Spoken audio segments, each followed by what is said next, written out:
Hey everyone, I'm going to be redoing my pedal board. I usually rewire it, rebuild it once a year, but I've actually owned the board itself with this Velcro and whatnot since 2004, so I've used it quite a bit, and I decided I was going to upgrade it and upgrade to a new pedal train, actually the Pedal Train Classic Junior, which is this platform here.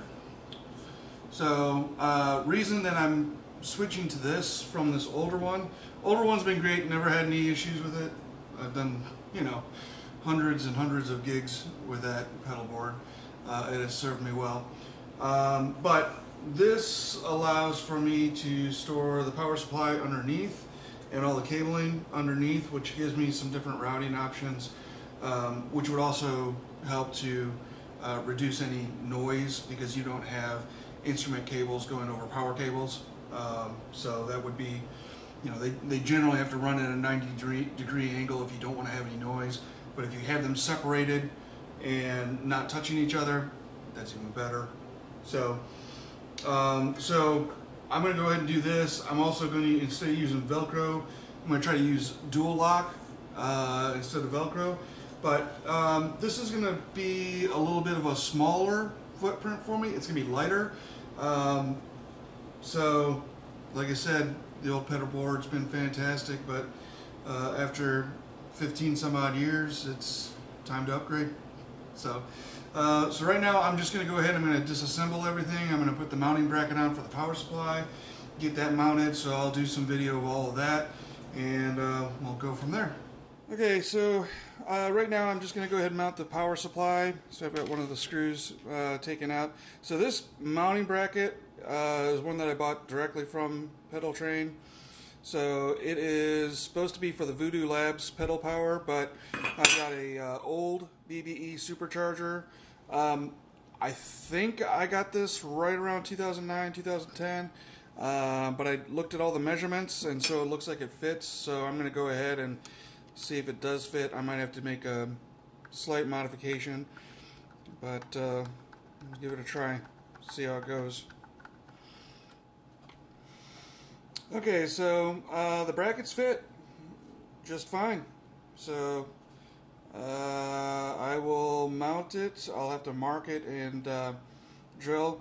Again, this is the standard bracket you get from Pedal Train. It's for the Voodoo Labs Pedal Power Plus 2, I think.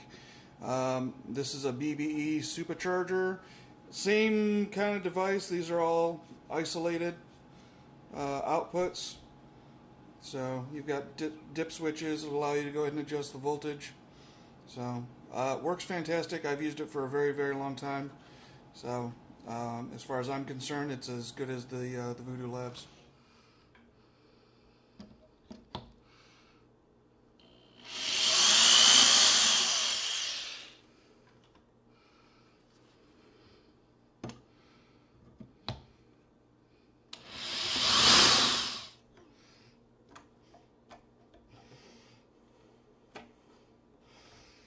Okay, so this is secured. I'm still kind of messing around with the screws. Not too happy with the quality of the machine screws that they give you. They're pretty cheap. Might be something I'm going to have to replace later on. But it's on there and it's secure. I didn't want to use the power drill because I was afraid I'd strip them, but even with the regular screwdriver, I kind of stripped the heads. But it's on there. It's secure. I might have to try the rubber band trick and see if that'll work. But maybe I've got a spare one here, so I'll maybe go to the hardware store and get something that's hardened a little bit better fitting, and just replace those one by one. But it's on there. It's good and secure. Alright, so the other board is completely disassembled, and I'm going through all the pedals right now. So I've got the power supply mounted. So I'm going through all the other pedals, and what I'm doing is I'm actually taking all the battery contacts, and I'm going to just tape them with electrical tape real quick. just in case they touch any other components. It's kind of a really it's not really necessary, but just a preventative measure. And so the other thing that I'm doing is I'm going to spray Deox. I don't know if you've ever used this, but it's great for any of your potentiometers, any electrical parts. But spray that just very little bit on the inside, and then work it in. And that'll just keep all the contacts good. They won't rust up, anything along those lines. So I'm going to do that with all the pedals. Tape them all up, use the Deox, and then I'm going to be ready to start putting in the dual lock on the actual frame. I've got these wood shims. I actually found those on Amazon. I can't remember the name of the company. I'll try to find the link and put it in the direct description. But they came with Velcro, and I just peeled the Velcro off, and I'm just going to put on dual lock and attach it that way. But I might have to put a thick zip tie around here and then run it through a rail as well. We'll see. We'll see how it goes. I'll try it, see what works best, go from there. So I just wanted to stop for a second. I put the dual lock on the different rails, and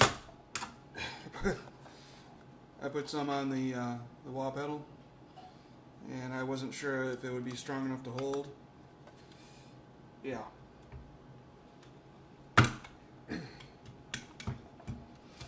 Yep. It works, so it's pretty strong. So I got done putting the dual lock on both the pedals as well as on the board. I've got everything secured, and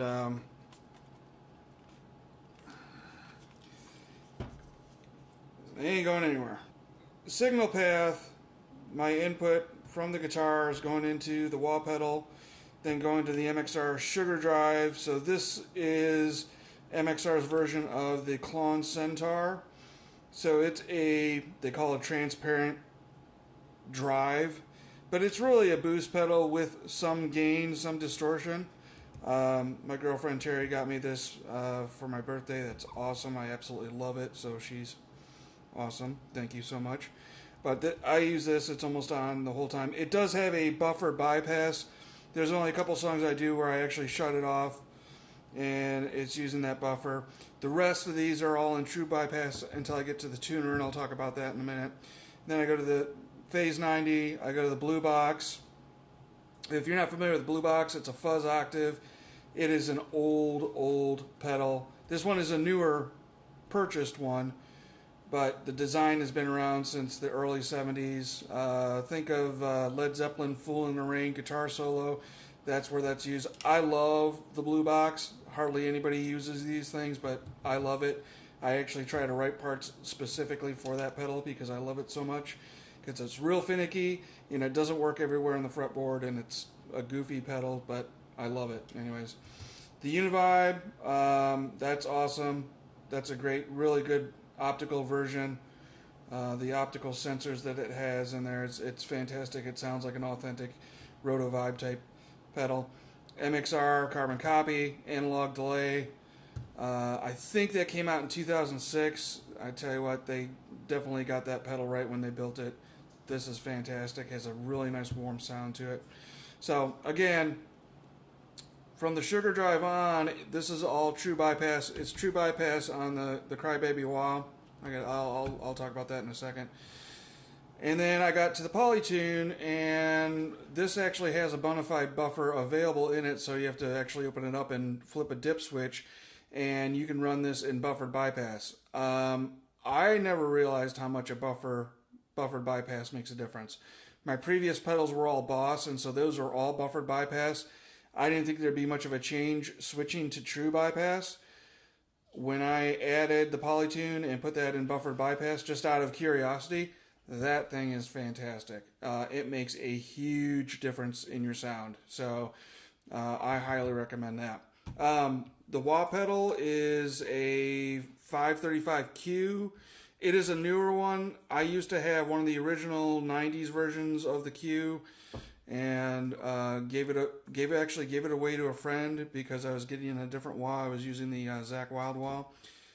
If you can believe that, I actually gave away an original 90s version of the 535Q, which is now worth a bunch of money. So, anyways, this is a new one. So this does not have the lead-based solder, but it's really good. It's the multi-wah, so you have the different selector on what frequencies you want it to focus on. 1, 2, 3, 4. I have it pretty much in the middle. Then you have a volume setting, which I have about halfway up. You can actually put about 18 dB of boost. I've got it set to about 9. You can engage it and disengage it. And then you have a Q setting.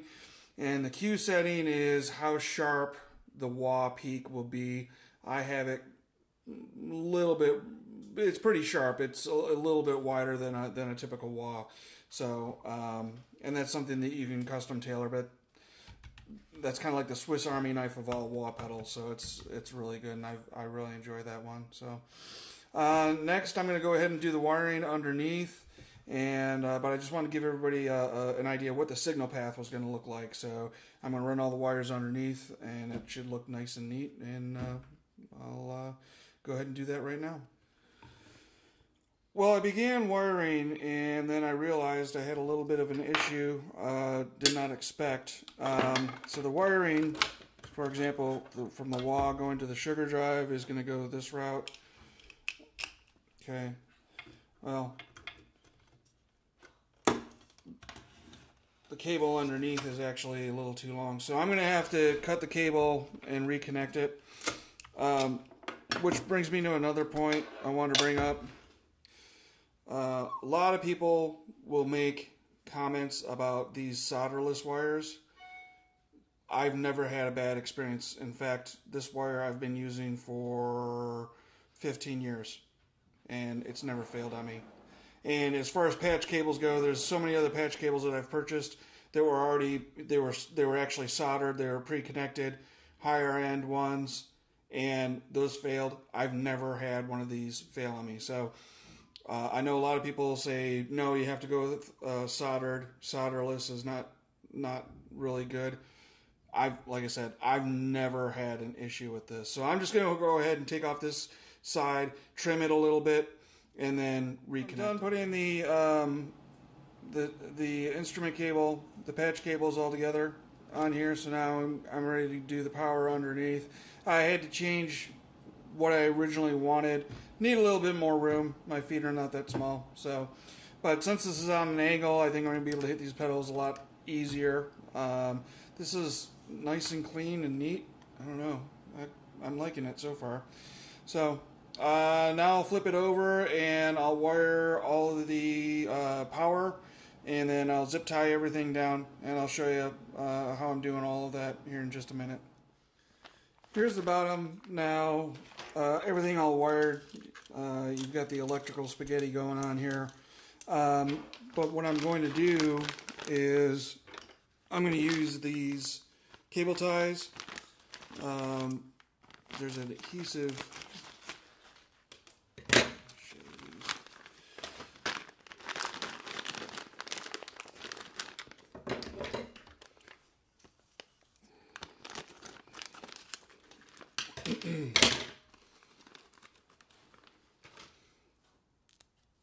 There's these little adhesive anchors, and then the cable ties just run right through those, and that'll be my cable management. So I'll go ahead and I'll tidy all this up so it's all neat and easy, not flopping around.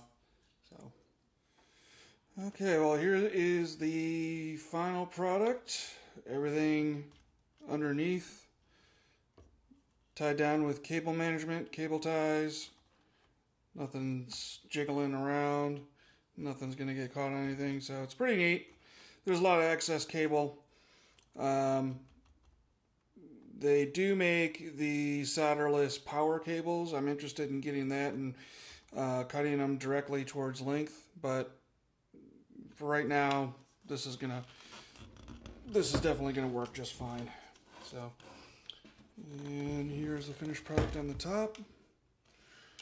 So, move that over a little bit. Plenty of room for my big feet. There we go. Everything working. So important thing to do before you tie everything down is you test it. So you have to make sure you do that. Forgot to point that out, because there's nothing more frustrating than realizing you have a bad cable or something's not connected properly. And so I actually had to go through several different redoing some of these connections, because these cables were just a little long. And so I'd said earlier that I never had any trouble with the solderless cables. I guess I never should have said that, because I had plenty of trouble today. But that all works perfect now, so I'm happy with that. So leave any comments if you want.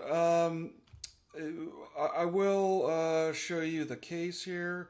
Give me 1 second, I'll get everything cleaned up. But I did get it with the hard shell touring case, because I do about 50-60 shows a year, so that's actually worth it for me. So I'll show you what that looks like and how it all fits inside. Okay, like I mentioned earlier, here is the finished product of the pedal board. Here's the actual hard shell case, the tour case as they call it. So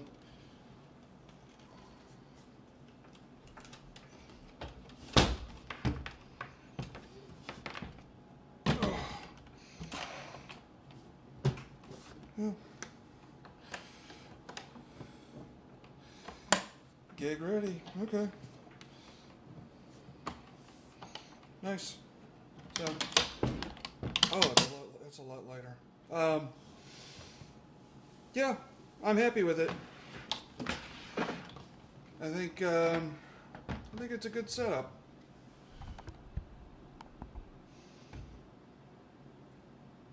Yeah, I think it's a good product. The only criticism I have is just the screws for the mounting bracket, but that's about it. Everything else is rock solid. It's a really good platform. A lot of flexibility. Really easy to do cable management. So I'm happy with it so far. Go ahead and leave a comment if you have any questions. I'll have all the applicable links in the comment description below for Pedal Train and any of the cable management stuff that I've used. So.